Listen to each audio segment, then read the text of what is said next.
Ganito po, tayo ngayon ay Christmas, meron tayong advanced Christmas party. Di po ba? Amen. Tayo naghahanda na para sa Pasko. Di po ba? Opo. Paano tayo maghahanda para sa pagdating ng Panginoon sa Pasko at sa wakas ng panahon?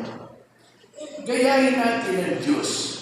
Alam niyo ba ginawa ng Diyos para maihanda ang pagdating ng kanyang anak? Ang magiging ina ng kanyang anak ay hindi niya pinabayaan na mabahiran ng anumang kasalanan. Yun ang kung tawagin natin ay Immaculate Conception.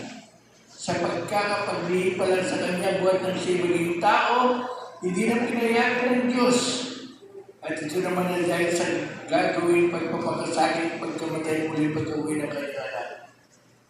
Hindi pinayagan ng Diyos na ang maging ina ng kanyang anak ay mabahiran ng kasalanang mana. So, ang gusto rin ay, gusto ng Diyos, ihanda ng maganda ang tatanggap sa kanyang anak. Paano ihanda? Ililigtas ng lubos sa kasalanan.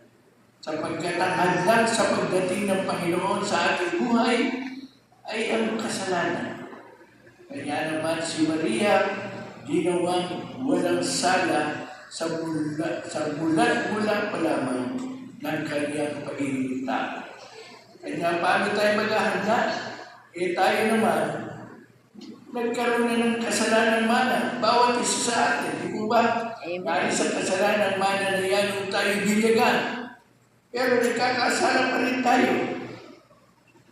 Yun ang malapit sa pagdating ng Diyos sa ating sarili. Hindi yung pango ang iyong ilong.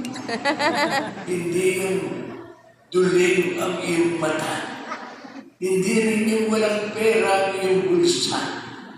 Ang nakapipigil sa Diyos ang malapit ay kung ikaw ay pinangahawakan mo pa rin ang kasalanan mo at hindi mo maiwan-iwan.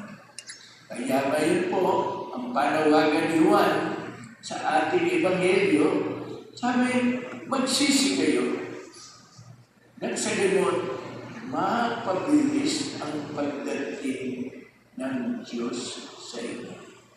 Kaya tayo po, habang naghahanda tayo ng Pasko, habang nagdiriwang tayo, hindi naman masama na ihanda ang bahay.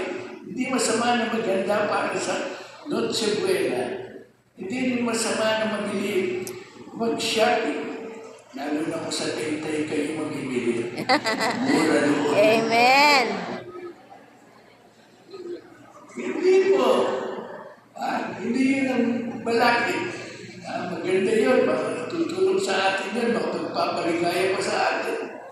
Ngunit ang pinakamahalaga, baguhin ang sarili.